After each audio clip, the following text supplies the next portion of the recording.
Hello everyone. ఈ వర్షంలో అయితే పిల్లల్ని స్కూల్కి పంపాలన్నా తీసుకురావాలన్నా మహా కష్టం అయిపోయింది. అయితే ఈరోజు పక్కన నైబర్ వాళ్ళైతే లేరండి, వాళ్ళ బాబునైతే తీసుకొచ్చాను.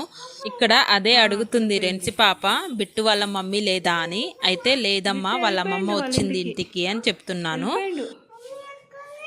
వాళ్ళ మమ్మీ ఇంట్లో ఉంది వాళ్ళ అమ్మమ్మ ఉంది.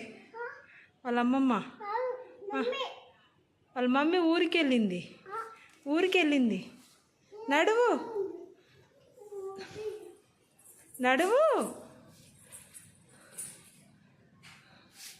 ఊకే చెప్పులు ఎందుకు తీసేస్తున్నావు? వేసుకో.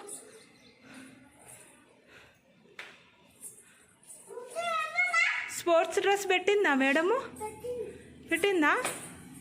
స్కూల్కి వెళ్ళినప్పటి నుంచి రెన్సి పాపకి మాటలు అయితే వస్తున్నాయి, అంటే కొంచెం స్పష్టంగా మాట్లాడుతుంది అన్నట్టు. ఈ రోజు అయితే ఓట్స్ ప్రిపేర్ చేస్తున్నానండి. డైలీ అయితే రైస్ ఉంటుంది, ఈ రోజు లేదన్నట్టు.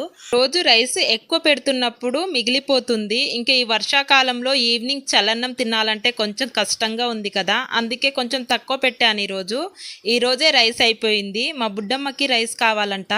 ఇంకా ఓట్స్ ప్రిపేర్ చేస్తానంటే సరే మమ్మీ చెయ్యి అని చెప్పింది. ఇంకా చేసేస్తున్నాను అన్నట్టు. అప్పటికప్పుడు చేసినప్పుడు మాత్రం డైరెక్ట్ మిల్క్ పెట్టేసి కొంచెం బెల్లం ముక్క అలాగే ఓట్స్ అయితే వేసేస్తాను. మామూలుగా అయితే ఓట్స్ని రోస్ట్ చేస్తే బాగుంటుంది గీలో. యాక్చువల్గా ఈరోజు అయితే పాస్తా చేద్దాం అనుకున్నాను, కానీ ఈ వర్షంలో బయటికి వెళ్ళలేక ఇంట్లో ఎగ్ లేదు, అందుకే చేయలేదు. తింటావే? ఆమ్ తింటావా? ఆమ్ లేదు. ఓట్స్ ప్రిపేర్ చేయనా? దెబ్బలు పడతాయి ఓట్స్.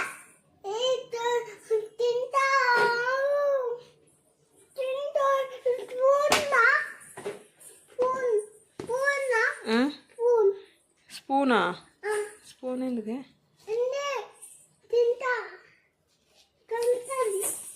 4 days నుంచి బట్టలే పిండలేదు. ఈ వర్షానికి బట్టలు పిండినా కూడా ఎక్కడ ఆరేయాలో తెలియట్లేదు. ఇంకా బయట అయితే కొంచెం సేపు గాలి వచ్చిందని బట్టలు పిండాను.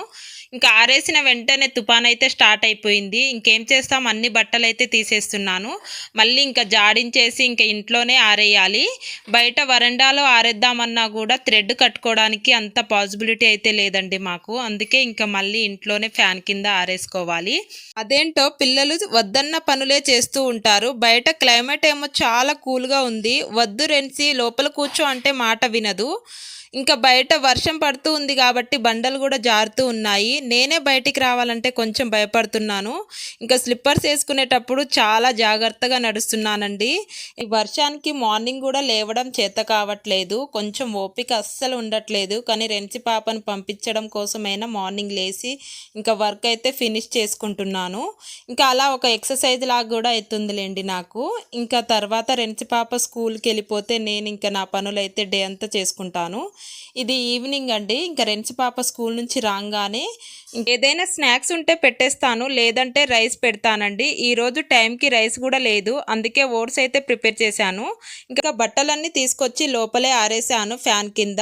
ఇంకా బయట ఆరేయడానికి అయితే ప్లేస్ లేదు. ఇంకా రెన్సి పాపకి ఇంకా కలిపిచ్చేస్తే తినేస్తుంది, కానీ ఓట్స్ కొంచెం వేడివేడిగా ఉంటుంది కదా, వేడివేడిగా తింటేనే బాగుంటుంది. మొత్తం కూల్ అయిపోయాక అంత టేస్ట్ అయితే ఉండదు, తినాలనిపించదు అన్నట్టు, వామిటింగ్ వచ్చేస్తుంది. అందుకే నేను కొంచెం లైట్గా వేడిగా ఉన్నప్పుడు పెట్టేస్తున్నాను. ఇంకా అప్పుడప్పుడు తన ఓన్ ఫీడింగ్ కూడా చేసుకుంటుంది. స్కూల్కి వెళ్ళినప్పటి నుంచి నేర్చుకుంటుంది. అందరు పిల్లలు తింటున్నారు కదా, వాళ్ళని చూసి నేను కూడా తింటాను అని చెప్తుంది. అప్పుడప్పుడు తనకే వదిలేస్తాను అన్నట్టు, కాకపోతే మొత్తం కింద పడేస్తుంది కదా, ఇంకా నేనే దగ్గరుండి తినిపిస్తాను. ఇంకా స్కూల్లో ఏమేం జరిగిందో అన్నీ చెప్తూ ఉందన్నట్టు. మనకు అర్థం కాకపోయినా సరే మనం హూ కొట్టాలి, అప్పుడే పిల్లలు సాటిస్ఫాక్షన్ అవుతారండి. అమ్మ ఏదో వినేసింది, నేనేమో చెప్పేశాను అని. ఇంకా అలా ఆమె సాటిస్ఫాక్షన్ కోసం అయితే హూ కొడుతూ ఉన్నాను. ఇక్కడ మాకున్న దాంట్లో రెన్సి పాపకి డైలీ హెల్దీ ఫుడ్ ఇవ్వడానికే ట్రై చేస్తాను. యాక్చువల్గా చాలామంది కామెంట్ చేస్తున్నారు, రెన్సి పాపకి ఎలాంటి ఫుడ్ ఇస్తున్నారక్క షేర్ చేయండి అని. సో ఒక మిడిల్ క్లాస్ ఫ్యామిలీలో మనకున్న బడ్జెట్లో పిల్లలకి ఒక హెల్దీ ఫుడ్ ఇవ్వడానికి మనం ట్రై చేస్తూ ఉంటాము. కొంతమంది అమ్మలకైనా యూజ్ అవుతుందని అనుకుంటున్నాను. అప్పుడు నాకు అనిపించింది ఏంటంటే, ఇలా లాంగ్ వీడియోలో షేర్ చేస్తే కొంతమందికి మాత్రమే రీచ్ అవుతుంది. అలా కాకుండా షార్ట్ వీడియోలో పెడదాము, కొంతమందికైనా యూజ్ అవుతుంది అనిపించింది. సో నేనైతే ఆల్రెడీ పోస్ట్ చేశానండి, ఒకసారి చెక్అవుట్ చేయండి మీరు షార్ట్ వీడియోలోకి వెళ్ళి. అప్కమింగ్ వీడియోస్లో అయితే మంచి బేబీ రిలేటెడ్ హెల్దీ రెసిపీస్ అయితే షేర్ చేసుకుంటాను. మీరు చేయాల్సింది ఒకటే అండి, అక్కడున్న బెల్ గంటను కొట్టి సబ్స్క్రైబ్ చేసుకోండి, అప్పుడే మీకే మొదటి నోటిఫికేషన్ వస్తుంది. ఇంకా పిల్లల విషయంలో అంటే మనం చాలా కేర్ఫుల్గా ఉంటాము. ఇంకా ఫుడ్ కంప్లీట్ అయిపోయాక రెన్సి పాపనైతే పడుకోబెట్టాలి, పడుకుంటుందో లేదో తెలియదు. ఇప్పుడు టైం అయితే 6 అయిపోయింది. తను స్కూల్ నుంచి రాగానే పడుకోబెడదాం అనుకున్నాను, 3 o'clock వస్తుంది డైలీ, కానీ అస్సలు పడుకోదండి, చాలా కష్టంగా పడుకోబెట్టాలి.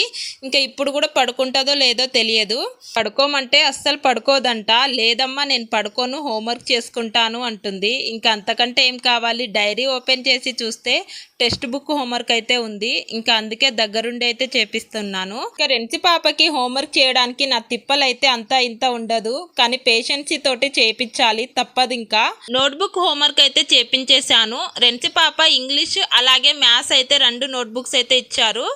ఆ నోట్బుక్స్లో అయితే ఇప్పుడు ప్రజెంట్ అయితే ఇంగ్లీష్లో వచ్చేసి ఏ లెటరు, మ్యాథ్స్లో వచ్చేసి 1 నెంబర్ అండి, అక్కడికైతే వచ్చేసింది. ముందు బిఫోర్ అయితే స్టార్టింగ్ అయితే స్టాండింగ్ లైన్ అని కరూస్ అవన్నీ నేర్పించారులేండి. టెక్స్ట్ బుక్లో అయితే ఈరోజు 1 నెంబర్ అయితే రాయాలి. రాసిన వెంటనే తను ఎంత హ్యాపీగా ఫీల్ అవుతుందో చూడండి, కరెక్ట్ రాశానని. రెన్సి పాపతో హోంవర్క్ చేపించేటప్పుడు నా స్కూలింగ్ డేస్ అయితే గుర్తుకొచ్చాయి. నేను కూడా ఇంత పెద్దగా హోంవర్క్ చేయలేదేమో, అసలు ఆ డేస్ ఎట్లా గడిచిపోయాయో కూడా ఇప్పుడు అర్థం కావట్లేదు. ఆ రోజుల్లో ఆడుతూ పాడుతూ చదువుకునే వాళ్ళం, ఇప్పుడు అలా కాదు, కాంపిటీషన్ డేస్ ఇవి. ఇంకా చాలా స్ట్రిక్ట్గా చదివించాల్సిందే పిల్లలకైతే.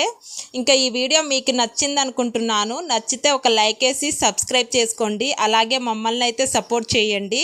ఇంకా రెన్సి పాప హోంవర్క్ కంప్లీట్ అయిపోయాక వంట చేయడం అయితే స్టార్ట్ చేయాలి. ఇంకా డిన్నర్ టైం అయితే అయిపోయింది. ఇంకా ఇంతేనండి, ఈ రోజుకైతే వీడియో ఇంతే. ఈవినింగ్ రెన్సి పాపతో నా రొటీన్ అనేది.